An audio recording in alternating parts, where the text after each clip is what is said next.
Tax Justice South Africa has issued a report into the illicit cigarette trade in the country. In the report, the organization details how their investigation into illicit tax evading cigarette sales revealed how the sale of illicit tax evading cigarettes has become endemic in the country and is costing the country billions of rands in unpaid tax. For more on this, I'm joined by the founder of Tax Justice South Africa, Yusuf Abramjee. Yusuf, good to have you with us tonight on the Newsfeed Late Night. I know, Chair, you're saying, according to you and Tax Justice South Africa, this report is an independent report carried out by yourself and fellow directors who are long-standing anti-crime campaigners.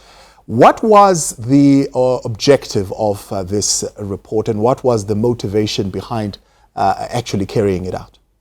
Well, Tax Justice South Africa was launched last year as a result of the illicit trade, not only in the cigarette industry, but the alcohol illicit trade, the textile illicit trade, the fuel illicit trade, and we've been focusing on many areas. We know that during the lockdown ban, we repeatedly were on record as saying that post the lockdown, the illicit trade is going to grow. There's going to be very little action that government will be taking, and we decided to put it to the test. And we sent a researcher to Cape Town, to Pretoria, to Johannesburg, to Durban, at the 40 stores that were visited. Only one store was selling the cigarettes at over the minimum collectible tax of 20 rand and 1 cent. The rest of them, during this so-called snap polo investigation, were selling it for under 20 rand, anything from 6 rand for a packet of 20 cigarettes to about 18 rand. In fact, one large supermarket chain, a very popular one in Cape Town, was also selling these cigarettes at under the minimum taxes payable.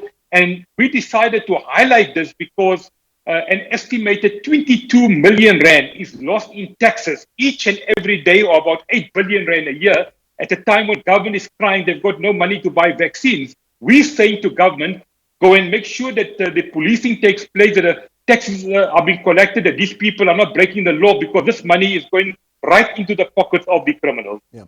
What lends credibility to your undercover operation here, and why should the industry pay attention to it? Why should government pay attention to it? Is there evidence that you're presenting to them substantial? Most certainly. Go to this Tax Justice SA website. You'll find closed circuit, you'll find hidden camera footage. Every transaction was recorded. We are showing these people brazenly and openly breaking the law. What other evidence do you need? Before the report was released, we sent it to the various authorities, including SARS. We are told that it's now being investigated. And this is only the tip of the iceberg. We know that smuggling of cigarettes, particularly the Remington Gold brand, manufactured in Zimbabwe, is rife. We know that our borders are not being policed adequately.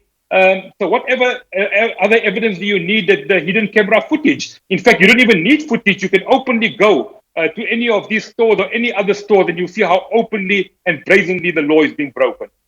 Yusuf, you point a finger to some organizations here within your report. For example, the Fair Trade Independent Tobacco Association.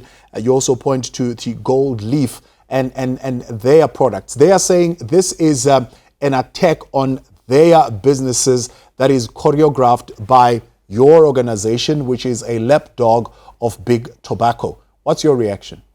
Absolute rubbish. FITA and Gold Leaf are trying to deflect attention. They're trying to steer the discussion away. They need to confront the brutal facts. They need to make sure that they police their members. They need to make sure that their members are brought to book. Yes, their members are the biggest culprits. When we went, we didn't ask specifically for FITA members' products or Gold Leaf products. These were openly being displayed. Those were openly being sold. In fact, some of the stores, some of the other brands manufactured by so-called the bigger companies were sold far above the minimum taxes payable, from about 30 rand to 35 to even 40 some odd rand.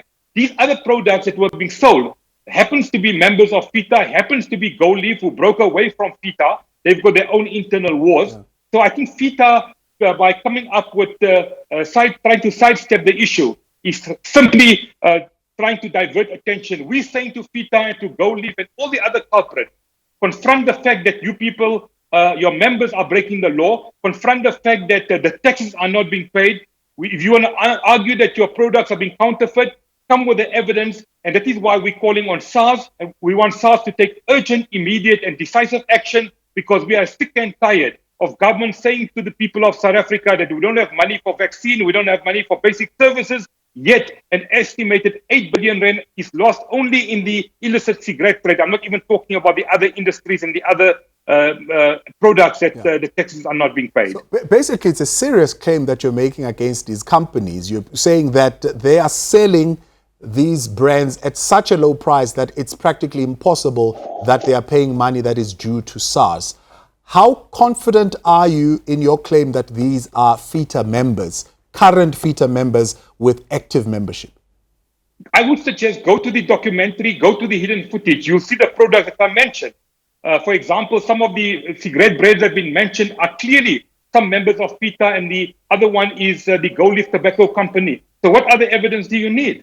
In fact, SARS can openly go to any of the stores and see who is breaking the law. The minimum collectible tax on a packet of cigarettes is 20 rand and 1 cent. That includes VAT. You can't produce a packet of cigarettes right from the tobacco farmer to the manufacturer to the distributor to the retailer, the profit margin, for under 27, 28 rand. And that is why we're saying to government, number one, you need to police the factories of these people where the cigarette manufacturers are. Secondly, I think the time has now come that we have a minimum price set in for cigarettes. And thirdly, we must make sure that our borders are policed, the smuggling must stop. And very importantly, we want government to take action against anyone that's evading taxes, because we need the money, and the money is going right in the pockets of these people who are not paying their taxes. So you don't need any evidence. Simply look at the evidence that has been presented, or you can go yourself and go do your own survey and go and see how the law has been broken openly and brazenly at traders, at plaza shops, at supermarkets,